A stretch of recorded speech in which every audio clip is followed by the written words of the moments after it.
What's up, guys? Welcome to Movie Importance Flashback Reviews, where we take movies from our past, break them down, and tell you what we think about it. Subscribe to the channel, comment below, hit the notification button at the top if you have any questions or want to get more information about these videos.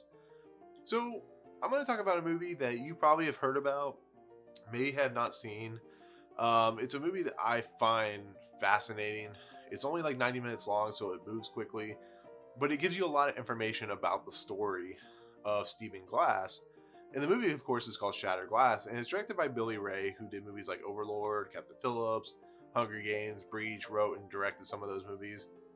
And Hayden Christensen plays Stephen Glass, and Stephen Glass was a reporter for the New Republic, and he had come up with some insane stories that like almost seem to be too good to be real. And he is held up by a character played by Hank Azaria, who plays Michael Kelly, and he also is, he's friends with a person played by Chloë Sevigny, who plays Caitlin, and he's like the superstar of the New Republic, which is like a conservative magazine. It's very famous for what it did. And so one day he writes a story called Hack Heaven, and Hack Heaven was about this kid who had broken into a database, and he had a list of demands on how, so just like crazy things that were, put together for him, like a car, magazine, so on and so forth.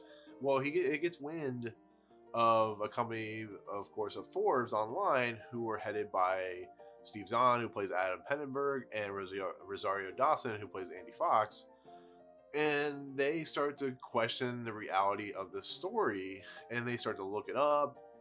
Because you always have your sources, because any writing, news reporting, and so on and so forth, you have to have sources. You have to, certify those sources.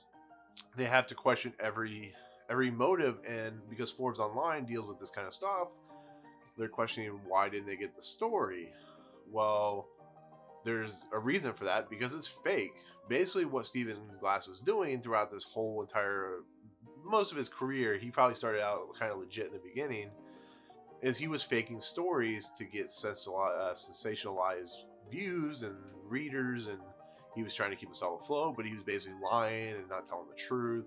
And Hack Heaven was a fake story, and it was made up, and there's stuff about like Juke Micronics, and he was creating fake websites and so on and so forth. Well, once Michael Kelly is fired, Peter Sarsgaard, who is brought into the company, he plays Chuck Lane, and Chuck Lane is more gruff. He's not as forgiving as Hank Azaria's, Michael Kelly's character. And once stuff starts rolling downhill, once Forbes gets wind of it and they start questioning everything, and then the cracks start mounting on Stephen Glass, and Stephen Glass is one of those people who's very, are you blaming me for this? Are you doing this? Are you doing that? And once it starts to reveal itself, you realize that Stephen Glass is not on the level, but he has so many people that are behind him that believe him. But the story itself, like I said, Billy Ray has done some great work in the genre of thrillers, the genre of action movies, the genre of dramas, where he has a depth of storytelling here that just moves the movie forward quickly. You go from a character who's well beloved, you see him in a classroom, to where the cracks are starting to show, and he's starting to be revealed of who he really is. And then at the very end, he's in a classroom that's empty. So it's basically like his popularity has decreased. He eventually got fired. He got arrested. He almost went to jail. And it's just such a good movie. There's something unique about it, about Hayden Christensen's performance, because he got a lot of flack for his stuff in Star Wars, which, is not necessarily his fault. George Lucas is a terrible writer. I've said it before. I'll say it again. I don't think he's a well-written writer, but I think he created a universe that was well done. But it's just, Hayden Christensen just owns this role. It was between this and Life as a House, where you could see how good Hayden Christensen really was as an actor. He really goes for it in this movie. And it's the same thing with Peter Sarsgaard. Peter Sarsgaard should have gotten an Oscar nomination, as well as Hayden Christensen, for this movie. This movie didn't get any love at the Oscars. It got some love at the Golden Globes.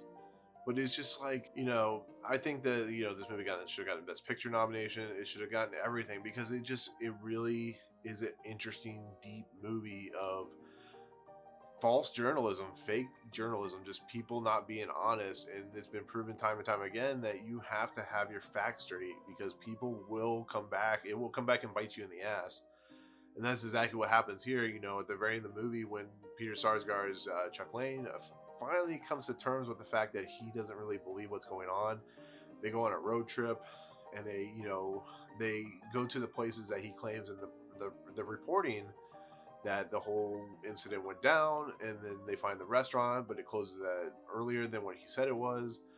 And then there's the place where the whole meeting took down, but they don't hold meetings in there. It's not that type of building.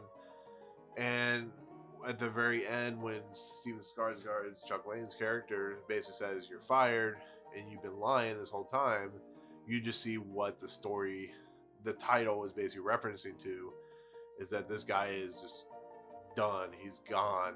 Chuck Lane and his company of people that have been going to bat for Stephen Glass, they basically have to come to terms, write an apology letter, and the New Republic was never the same after that, because everything that Stephen Glass had written, for the most part, had been faked. It was not real. And when you have that kind of credibility just diminished, people are not going to trust you. And that's what happens in reporting. That's why so many good reporters have gone downhill when they get in trouble, or they got fired, because their credibility just goes out the window and they're not reliable, And like with the Social Network, you see the after effects of what happens when you do something that's not ethical. And that's what Stephen Glass was doing here. So, like I said, everybody's on top of their game. Chloë Sevigny is amazing in this movie. Melanie Lynskey is also really good as the kind of person who wants to write, but she's not really good at her job. But she is given a lot of credit where credit's due. But like I said, it's a fantastic movie. If you haven't seen it, definitely watch it.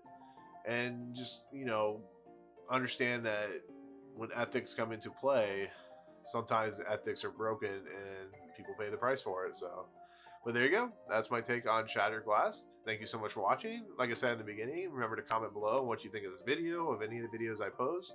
Hit the subscribe button and hit the notification button. Otherwise, thank you so much for watching. We'll see you guys on the next video. Peace out. What's up, guys? Thank you so much for checking out Movie Emporium. I really appreciate it. If you want to, go ahead and hit the subscribe button. Hit the notification button and the bell at the top. Find out what's coming next for Movie Emporium. Also, check out these 2 videos. They're amazing. I think they're awesome. I think you'll enjoy them too. But otherwise, thank you so much for watching, guys. We'll see you next time.